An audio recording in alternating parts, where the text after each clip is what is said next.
Hello, everyone, and welcome to Agree or Disagree, the podcast. I am Kevin Olenek. You can find me on Facebook. Add me as a friend at Kevin Olenek. Like Agree or Disagree, the podcast on Facebook. Follow me on Twitter at KEVOLE, Spreaker.com, KEVOLE. You can also subscribe on YouTube at Kevin Olenek. And as well, you can subscribe on iTunes, Agree or Disagree, the podcast, and more. As we start this, I would like to start with asking some questions to you as a listener. How are you?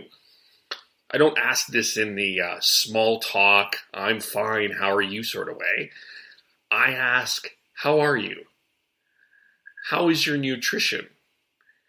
In the midst of doing the many things that you do for your family, your work, and your hours, how are you personally doing? How are you eating? Deeper, how is your stress?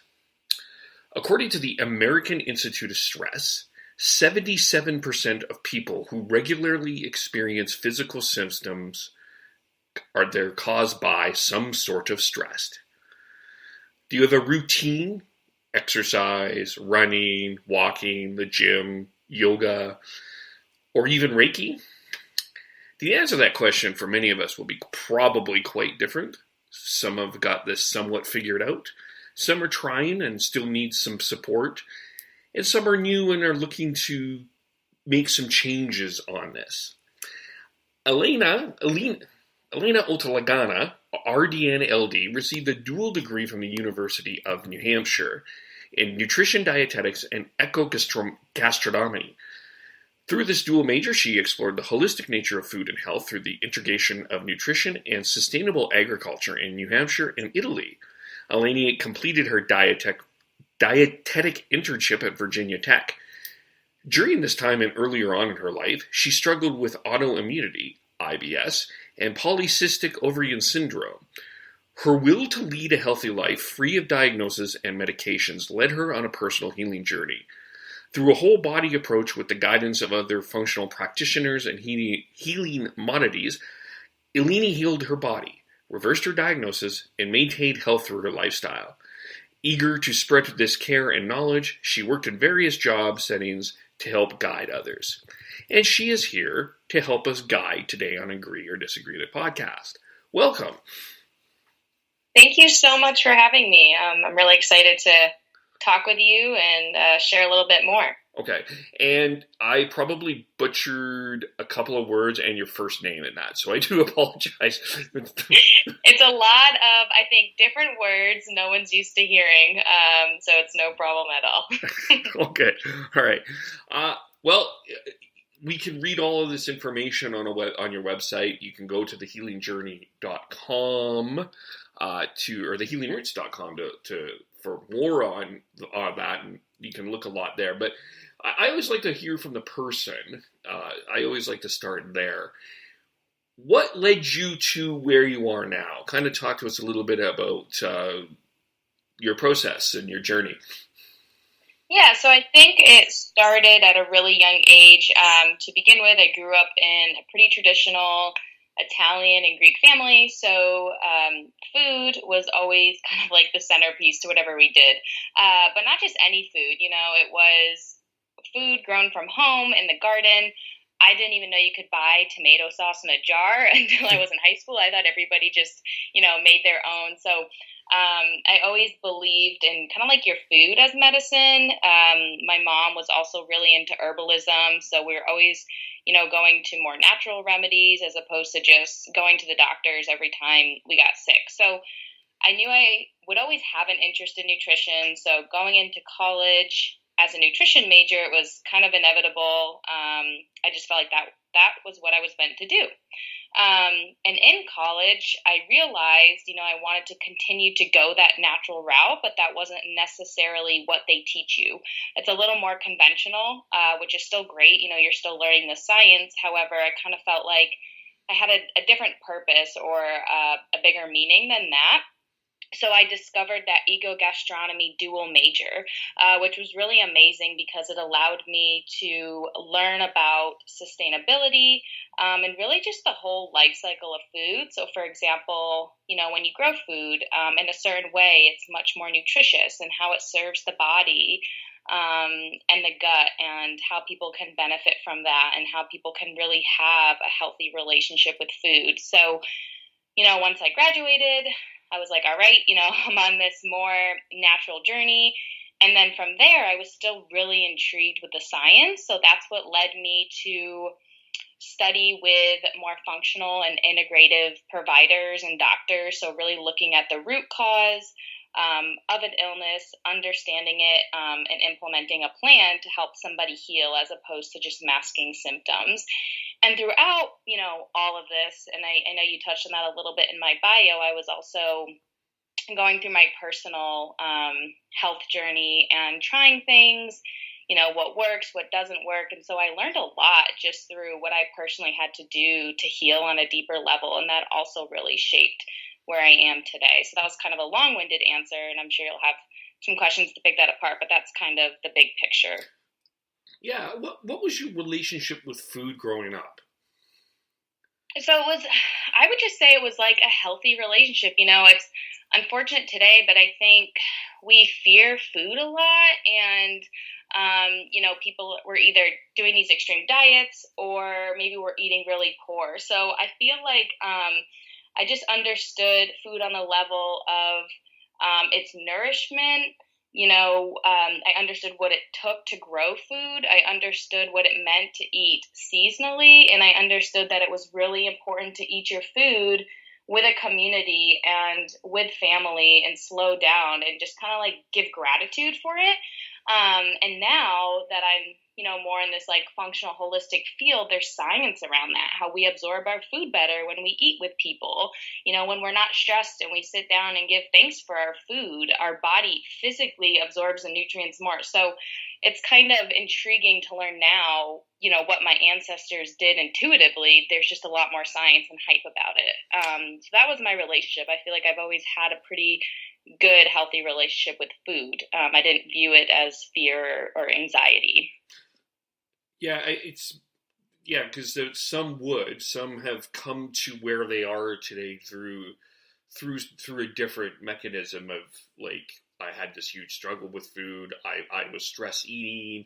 I was doing this, that, and the other thing, and then I came to this conclusion. So it's interesting that you were brought up. You've always had that healthy relationship. How has your relationship changed in that sense? Is it like, it sounds like it's gotten a little bit deeper with food. Yeah, I mean, I guess just to back up a little bit, I'm definitely not perfect. There's times where I have cravings, I want chocolate, I'm stressed, and I'd rather have something with carbs than a fresh salad. But overall, I would say I definitely, now I love, because I'm really into the science of food, I love looking at a deeper level of how it can heal us, but also pertaining to, certain, I would say, like autoimmune conditions, for example, because I work a lot with autoimmune patients, or certain herbs that can help heal if somebody has like a cold or a flu. So I really look, I guess, as somebody that's more like a practitioner, I look at how food can heal to a specific situation, and how kind of like Mother Earth has given us all the tools. But in modern day society, we kind of overlook that sometimes. And I really just try to work with people on like, let's just bring it back to basics, because sometimes we overcomplicate things. How so? Can you give some examples? So I think, especially with dieting, there's so many different fad diets out, and it kind of creates this, eat really healthy. So kind of this like restrict phase. And then after, people feel, again, really restricted, and then they just might want to eat all the junk food again, right? So I think that brings on stress. It brings on, like I said, the restriction, a lot of anxiety, a lot of fear around food. So if you're not 100% perfect, then you completely messed up and you've fallen off the wagon and you can never get healthy. So it creates just this like negative loop to, kind of like that mindset. So again, I like to say, let's, keep it basic. Let's focus on whole, fresh, nourishing foods. And that's kind of my philosophy, just because of, what I've grown up with. And that's really how I practice today. And I try to make it not complicated. I try to make nutrition enjoyable. And I really have this anti-diet approach with my patients and clients so that they have this healthy relationship with food again. How do you, with a lot of people that you're talking to, is it when they come to you, is it one of the questions I'm imagining that you get is about, okay, I want to lose weight. Is that a common one, and what are your thoughts on that? The weight part. I know you're opposed to diet, but a lot of people, when we talk about nutrition, it's connected to the term weight. What are your thoughts on that? So I definitely have, individuals that come to me with that question, and I really try not to focus on the numbers so much, but instead, again, kind of work on that relationship with food. So how can we find real food that you genuinely enjoy? And a lot of it is too, when you cut out those processed foods, you can actually become much more satiated with nourishing foods like healthy fats, good protein. It keeps the hormones in check, and on a deeper hormonal level, that can really help individuals with the weight loss much more effortlessly. So there's definitely education around proper nutrition, but it's finding something that's going to work with them and really getting away from that diet approach of strictly counting calories, looking at the numbers. I say, let's not quantify things, but let's look at the quality of the foods that you're eating. On a scale of 1 to 10, when someone goes to the grocery store, the quality of the food that we're generally buying is, what would you say, in your opinion? It depends which part of the store. I would say definitely a lot of the middle aisles with a lot of the packaged foods. I would say maybe like a 2 to 3. Around the perimeter, you're going to get closer to maybe like an 8 or 9. But then you look on a more detailed level of things like organic labels, non-GMO. And I know there's a lot of hype around these words, and some people feel like, oh, it's just, extra money. And others live by those labels. I feel like the middle aisles, like, let's just eliminate anything really packaged or processed, all the snack foods, all the carb-rich foods, that's not real. It was made in a factory. It didn't grow from the earth. So when you focus more on the perimeter, you find more fresh, real whole foods. And I definitely think, there's something behind that organic non-GMO label, and that'll bump those foods up closer to a 10, just because those pesticides and antibiotics, these toxins that get put into our food really can disrupt our body. And I think, there's definitely a higher amount of disease states, food allergies, food sensitivities, and it's definitely related to this. So I guess, the ratings vary, but sticking to the perimeter, you'll definitely get a higher ranking for your food. Yeah, that's one of the common things I hear is from the grocery experts is stick to the outside, stay away from the inside generally. Unless you have a chocolate craving, then maybe just pop in quickly and run out. A little bit of dark chocolate in the middle aisle. Okay. Yeah. I have a salty tooth. I get it. And I'm not perfect at this at all. If for those that are parents that are listening and are thinking at some point at a point here, I feel like we need to change our family's diet or our kids' diet or choices of food. What would you recommend? How do you start that conversation? How do you have that conversation at the kitchen table to change? And how do you process that? How do you process making it what for many people feel like it's a pretty significant, deep change? And I really like how you actually touched on that, because I think we're not thinking about those younger generations, right? And it's so important, especially with our food system today. So to start, always want to keep it as simple as possible, but I give the same education to an adult as I would to say, with your kids. So again, focus on the fresh whole foods, make sure they're getting enough good, healthy fats for their brain. We live in this society where we fear fat, and our brains need fat, especially the younger kids while they're growing and developing. Good sources of protein, good vegetables, seasonal fruits. And from there, I say, try to incorporate your children in the process as much as possible, because I think that comes with some sort of appreciation from the kids, as opposed to like the ignorance of, oh, this is in my lunchbox, like, oh, this looks gross, I don't want to eat it.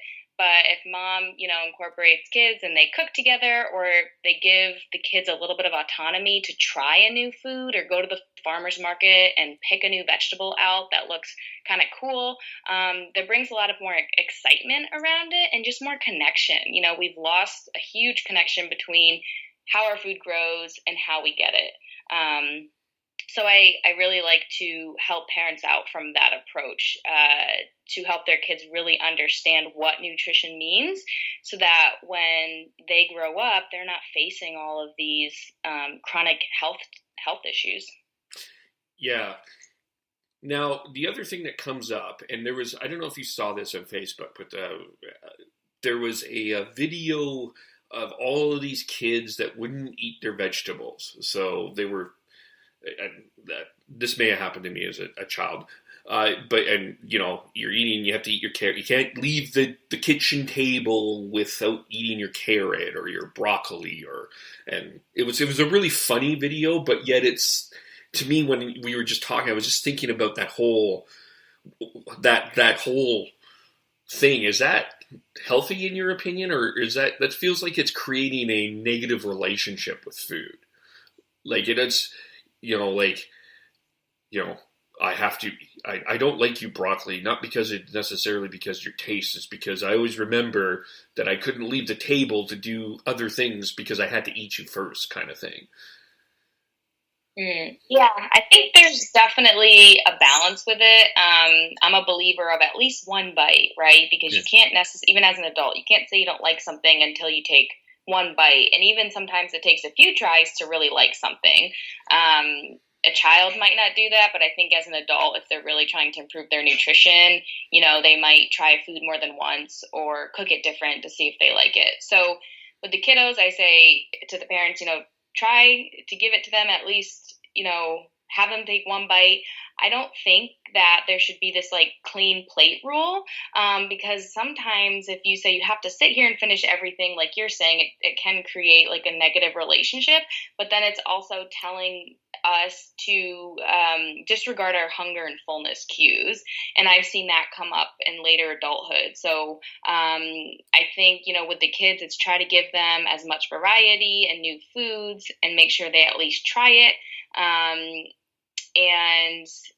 listen to when they say, I'm full. But I think when they are young, there's going to be some challenge in trying to get them to add more variety or expand their palates a bit. What about two more topics on food that I think is important a bit? Dessert. What are your thoughts on dessert? I mean, obviously, you're going to have some chocolate after this conversation, but I mean, and I might have a chip. No, I won't. But we do seem to live in a culture that's quite fascinated with dessert. Is it something we feel definitely in moderation, or are we too far in one area, or what are your thoughts on that? So I think,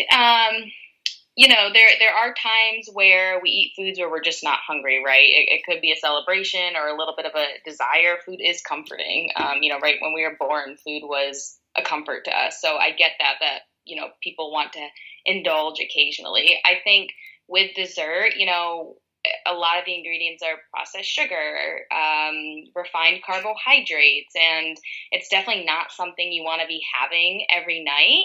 I think it's okay to have something, like a healthy alternative. But again, if you with the not having it every night, it doesn't create this habit, right? So it's kind of like not expecting that.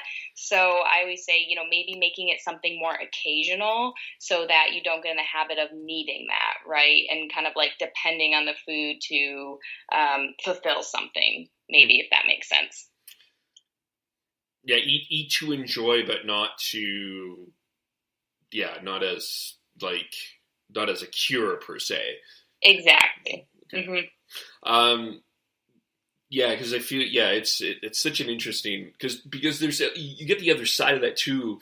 Is there's something that feel like if they're on some sort of diet, they feel like a sense of guilt for having that dessert too. Right, and I think the way to keep that guilt away is because instead of thinking, diet-wise, I want to make this my lifestyle, there are times I'm going to have dessert, and I will have it, but maybe not every single night, right? So that I can still stay on track and reach my goals. So that's a way to think of it where you're not really restricting, you're just tuning in to what do I really need right now? And okay, maybe I do want something, but I can do it in moderation and I can stop and I don't need it every night. Yeah, for sure. And that can take some work, and we'll get into the community aspect of that. I also want to talk about meat. And are we a culture that is eating too much meat, or is it like there's some people that are like, we need to reduce our meat, and some are like quite angry about that.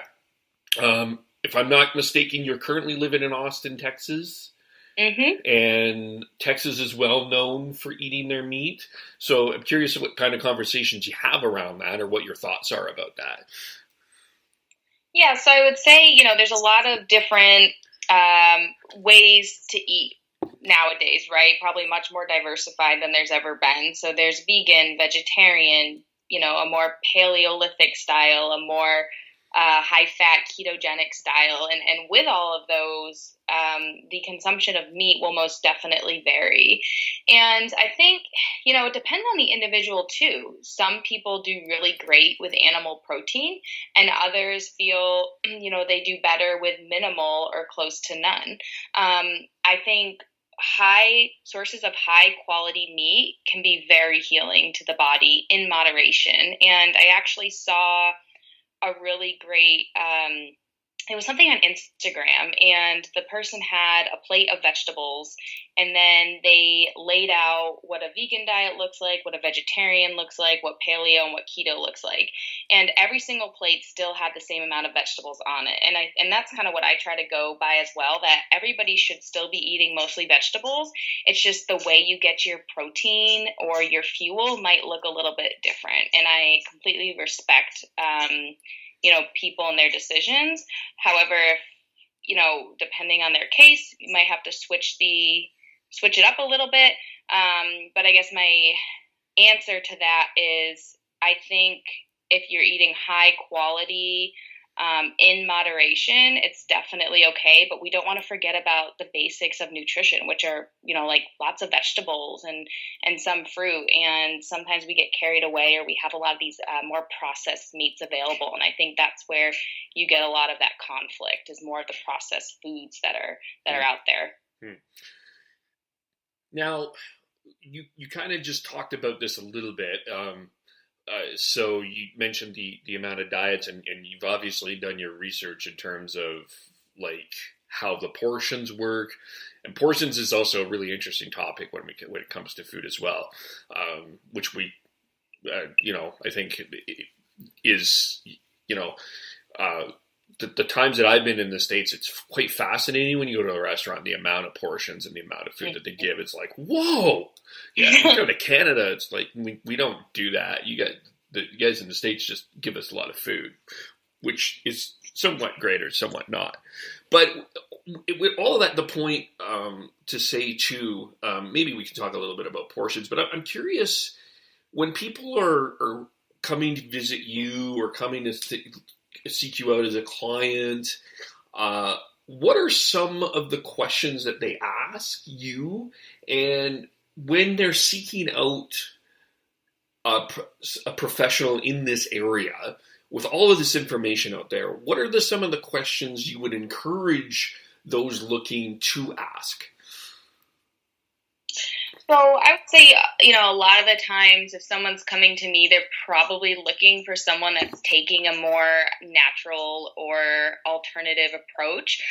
So oftentimes I get asked, how would you address, this condition, or what type of nutrition? Or sometimes they flat out ask, will you help me with this type of way of eating? And I say, let's just look at your case first and determine if this is the best avenue to go, because I think there is so much information with Dr. Google that it gets really confusing, and people are just looking for that accountability and more of that, professional eye to really guide them and take out all that noise. And so, and I guess the second question, if they're looking for a provider, I would say, is someone going to really look at the root cause of what's going on? Are they up to date on the most recent information? Because there's tons of research out, and, we don't want to be doing something really old school, and just making sure that that person has that support too. I think it's really important that a patient and provider have a good relationship, right? And the patient feels really comfortable with that individual, and sometimes we lose that, right, with our providers, or we don't feel like we have the time with our doctor, and that can lead to a lot of anxiety and a lot of stress when you don't feel like you have that help. So I think that's also really important. Mm-hmm. Yeah, there is a lot of information out there. Yeah, Dr. Google has a lot to say out there about that.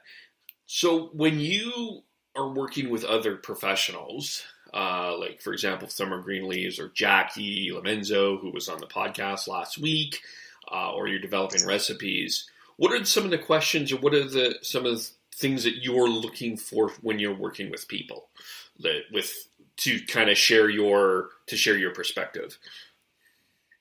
I would say, I guess it's just if we have kind of like a similar view on things, right?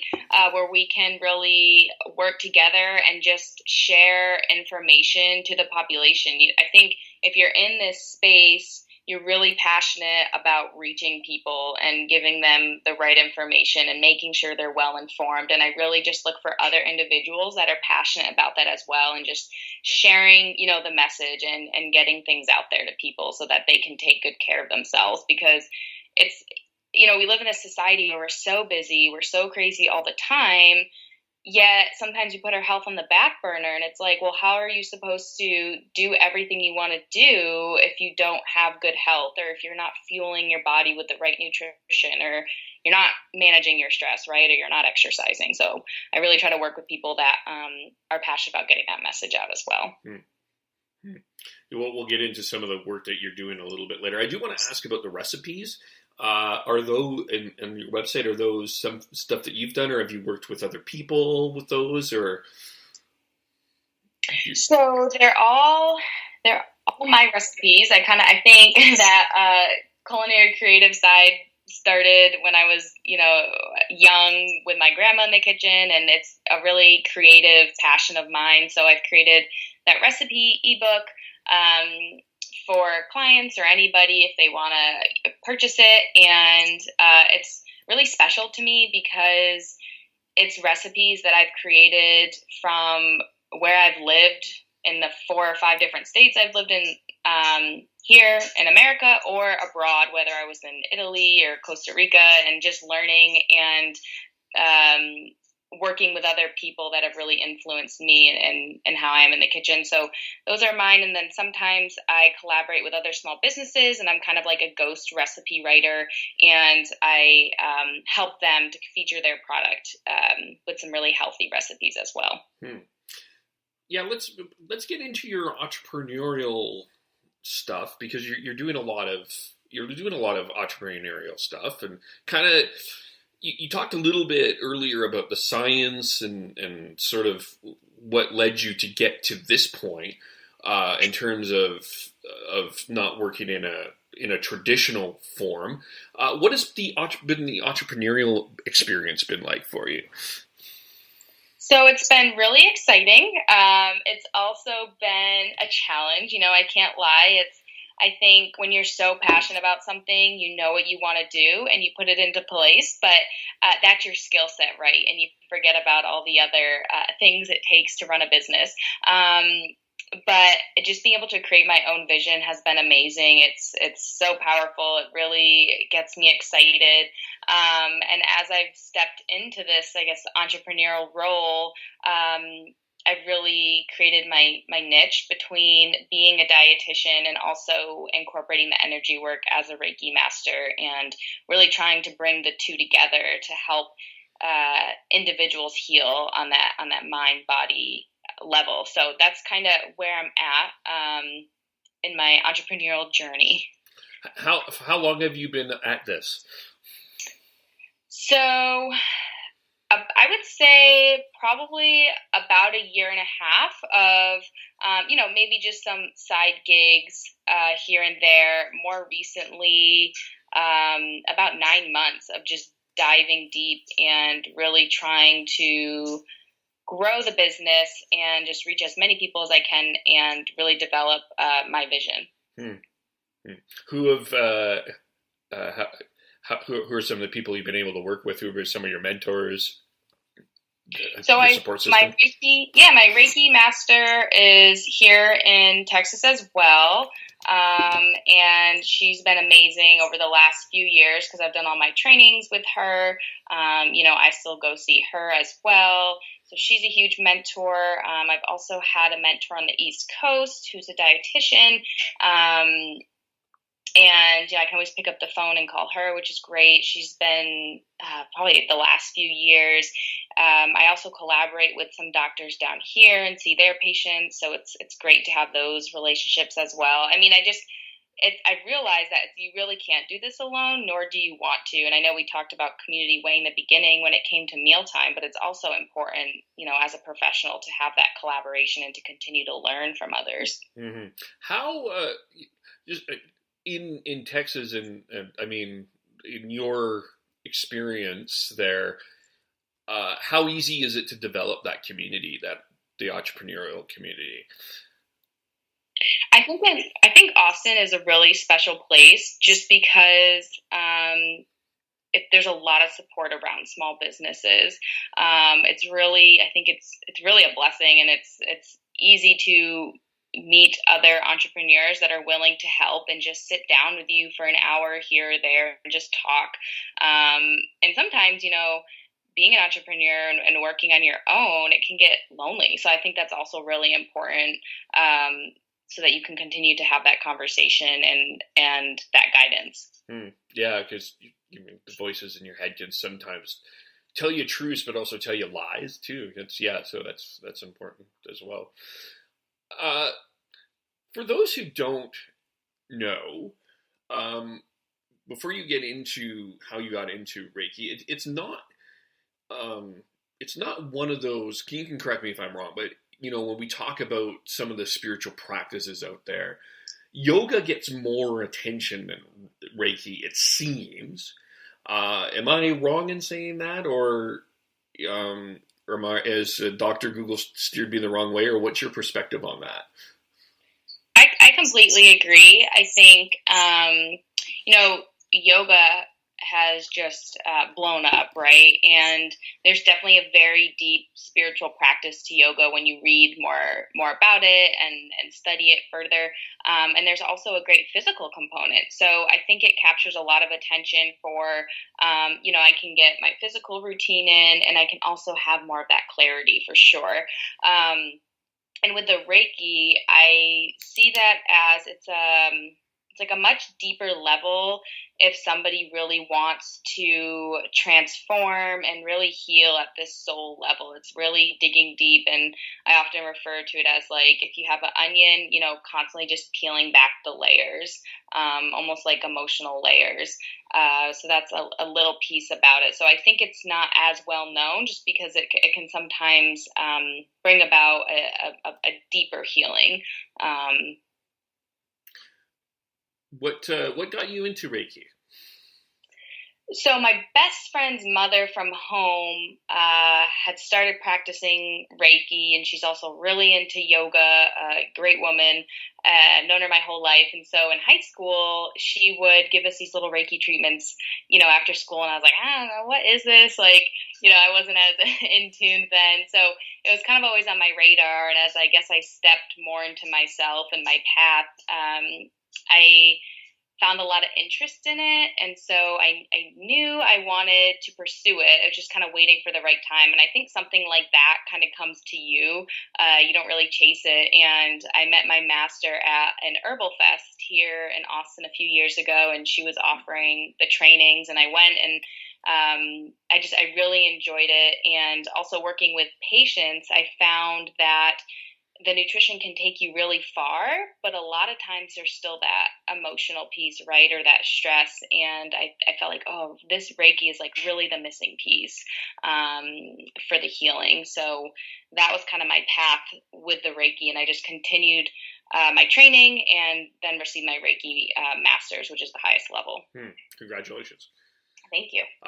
When you say healing, can you talk with that? What does that mean? What does healing mean? We hear a lot of it, but for you, what does the word healing mean? I think to me, it really means bringing the body back into balance, and not only the physical body. I think it's this like mind, body, soul connection, or mind, body, spirit connection, where we're kind of all one. And I think we've all experienced when, our mind is kind of going crazy, and it might affect our body, or our body's kind of out of whack, and then, affects our mind. So it takes every single body part to come back into homeostasis and come back into balance. And that's what healing really means to me. It's not just focusing on one symptom. Okay, cool. And because it's something we hear a lot of, that you probably hear a lot of cynicism towards words like healing, and you probably hear a lot of cynicism towards Reiki. So what is for those that are curious or aren't sure about Reiki, if they can't come to you and ask why this, what would you say to them? And what's kind of your challenge to those that are cynical towards it? Well, I think with Reiki, I guess to start, if someone's feeling a little cynical for it, they might just not be ready, or it might not be their modality, and that's completely fine. I think there is something, wanting to be open and wanting to understand yourself on a deeper level, which can really lead you to Reiki. But as a basic explanation, I would say, well, this is something that can really help kind of bring you back into balance on a deeper level, deeper than maybe food, or deeper than exercise. And I think a lot of us, again, in this busy world, there's always something deeper that's kind of nagging at us, right? And there's a lot we can do for that with Reiki. Yeah. Can you give a couple of examples to that? I would say there could be something, something like emotional that's maybe been stored, that might manifest as something physical. And sometimes it's been buried for so long that it's kind of forgotten about, right? But as we continue to do the energy work with all these other modalities, we can really start to see some great improvement. So that would be, one example. Another would be, maybe not entirely speaking your truth, or feeling like you're not on the path you want to be on. And I've really seen Reiki help with that too, just kind of like with a sense of clarity and direction and understanding your path as well. You just touched on something that I do think is important, the limiting beliefs aspect. And I think even when we talk about food, we talk about stress, we talk about mindfulness, and kind of getting into the entrepreneur world, there is a lot of that limiting belief stuff that holds us back to making steps that we feel that are the right steps. They may be hard, but the steps you have to make. How have you overcome that? How do you work through that yourself? Yeah, I think limiting beliefs, it's huge, right? It can really hold you back. I mean, the fear can be paralyzing. And so personally, I use Reiki, I use yoga, I use gratitude, all these ways to overcome that. And that can be really hard.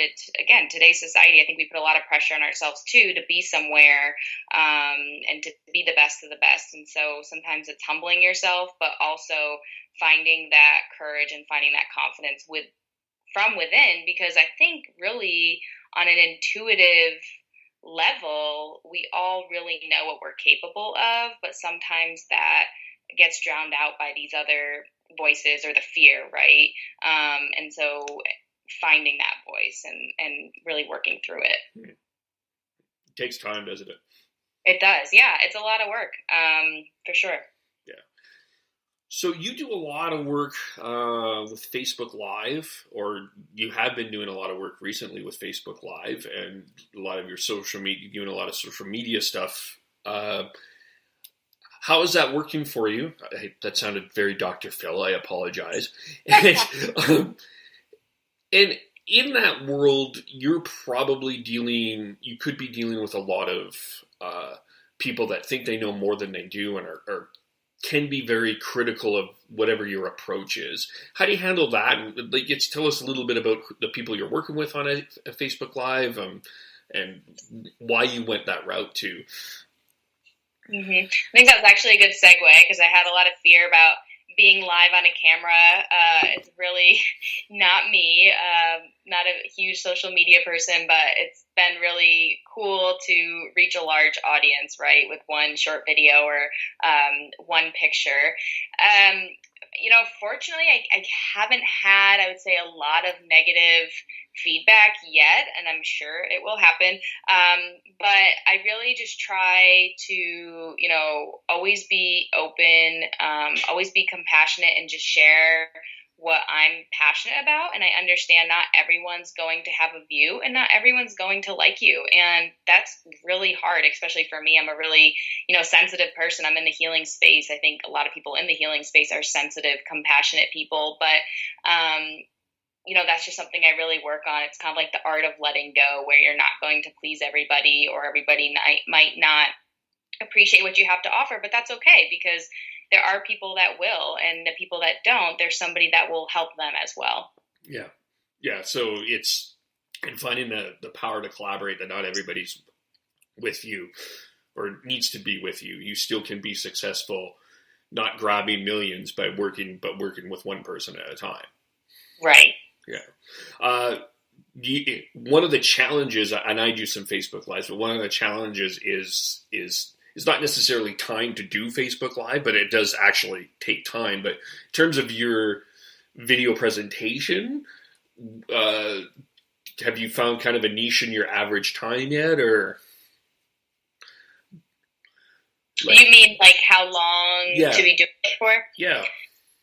Yeah, so I think I like doing the half-hour videos. I think that's a cool way to, so Summer and I have these series. It'll be 4 weeks. We'll probably do another 4 weeks. So it's good because people can kind of tune in, and it's kind of like reading a chapter book or watching a TV series. They all build, and it's not a ton of time because nobody has a ton of time. So I really like doing that. And then Thursdays, on Instagram, I also offer a quick healing tip. So I'll record a 30-second to 60-minute video, and it's just a really quick health tidbit. And I like that too, because again, it's short, but it's people can expect, they can get something on the same day every week. And I think there's a lot of accountability to that. And it's a good way to just informing people and just keep building, right? Because it's you can't sit all day and learn everything in a day, but if you can slowly learn one thing each day, you really can learn a lot and do a lot more for yourself. So that's kind of where I'm at right now, and I'm enjoying it. That's good. So you, finding you're getting that niche, which is great. We didn't really talk a lot about stress, but maybe that would be a good way to kind of end that, unless something else comes up within this conversation. But as mentioned earlier, 77% of physical symptoms have something to do with stress. we talked a little bit about mindfulness, but you talk a lot in your videos too, specifically the one with Jackie that I saw, is about the self-care part. And especially in the entrepreneurial world where it is 24/7 in many ways, shape, or form. Even if you're not working at a desk, you're thinking in some way, shape, or form. Tell us the power of your self-care. How do you, and why that's important for entrepreneurs, and what does that mean?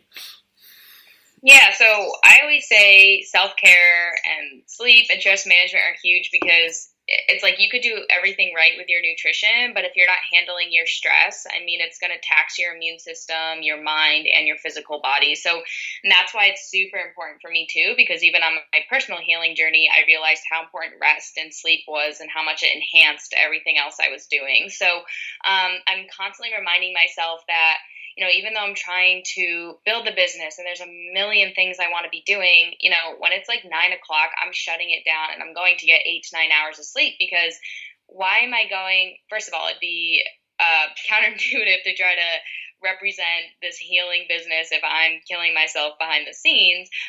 But also, it's like the journey is just part of the process, and you could go now, but what's going to happen a few years down the road, right? You're going to be burnt out, and then you have to face all the effects of the burnout. So in this entrepreneurial world where, you just want to run off caffeine, not sleep, stay on your computer all night, it like really concerns me. And that's why I wanted to get that message out, because it's just super important. So personally, like I said, I always make sure I get enough sleep.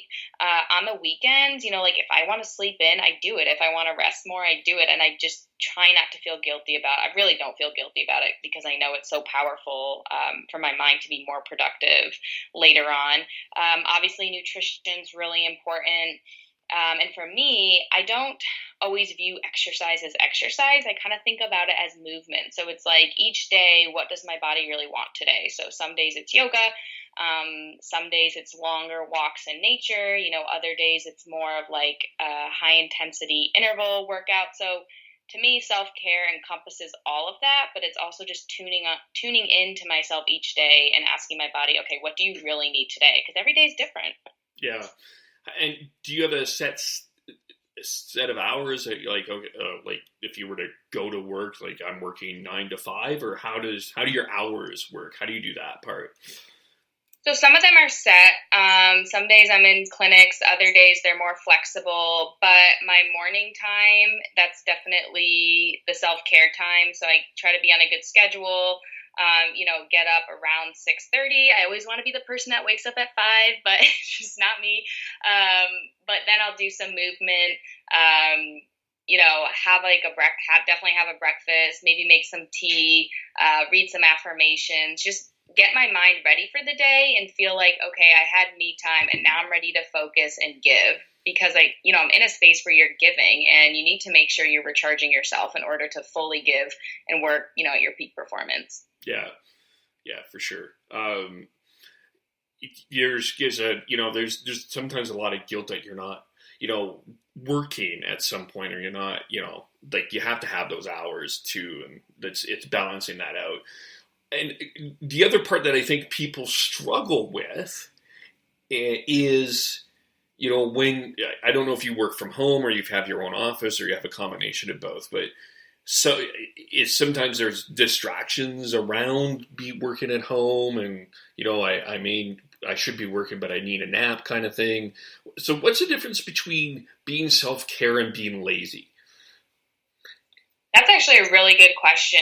I think with the self-care, it's not necessarily structured, but it's like having a structure to your day, because when you are self-employed, it's easy to get distracted. You could scroll through your social media all day. Like you said, take a nap, maybe hang out with friends. So, I work really hard at structuring my day in a way where I carve out that time for myself, but then I'm getting stuff done on my lists, my to-do list, so to speak. And I mean, if for some reason I'm really tired and I have the time, I'll take a quick rest. But I think there's a lot around still having that structure that helps me get through my day and stay on track, and not really like drag it out or procrastinate. Procrastinate. That's one. That's one that gets us we'll do it later kind of thing. And I read a lot too. I would love reading more about, like herbalism and things like that, but I read a lot of business books, and I like them because they teach you about structure and how to have it. And the thing, they talk about procrastination where it's like, if it's a little thing, just do it now instead of continuing to build. So I just feel like I kind of have that accountability voice, like just do it now and get it done. And so that helps a lot with the distraction piece. Cool. Educating myself. There's lots to learn there too. Yeah. Lots of reading and stuff. Is there anything else we want to touch on before we talk about what's next for you? No, I think we covered a lot of topics, and you asked a lot of great questions. Well, thank you. So kind of tell us a little bit what you're up to for the next little bit. I know there's some Facebook Lives you're doing with Summer Greenlees as well. So kind of talk all about that and what else is going on and where people can connect with you. Yeah, so I have the talks. I'm also working through some in-person talks. So that would probably be coming early in the new year, the rest of the fall, which is really exciting. I'm not necessarily rebranding, but I'm going to start offering some more packages and programs. I think it's just a great way to allow clients to have all these really cool new resources, and work and really reach their goals in a really great structured program, with access to talk and stay in touch and meet up on a regular basis. So I'm just really excited to have all those things in place, and just have some of these in-person talks and maybe even do some like 2-hour, I wouldn't say retreats, but 2-hour workshops where it's a mixture of education around self-care, some Reiki, so people will learn and gain nutrition knowledge as well, but they'll also leave feeling really recharged and relaxed. Cool. Awesome. And so how do they find you? So they can find me at thehealingroots.com. That's my website. There's my contact information on there. Instagram is The Healing Roots. Facebook page is the same. And then info.thehealingroots@gmail.com is my email. So a few different ways you can find me. Cool. Of course, you can find me on Facebook, Kevin Olenek, Twitter, KEVOLE. You're listening on the podcast, Breaker.com, KEVOLE, or you can subscribe on iTunes, Agree or Disagree the podcast. Also, subscribe on YouTube, Kevin Olenek. Thank you for joining. It was a great conversation. It was great. I really enjoyed connecting, and thank you so much. Yes, and we will talk to everyone really soon. We just finished a podcast with Ted Shred. He's the interesting guy, so check that out. He's traveled the world on cycle. He even did traffic reports on a bicycle, and he's doing some really neat things.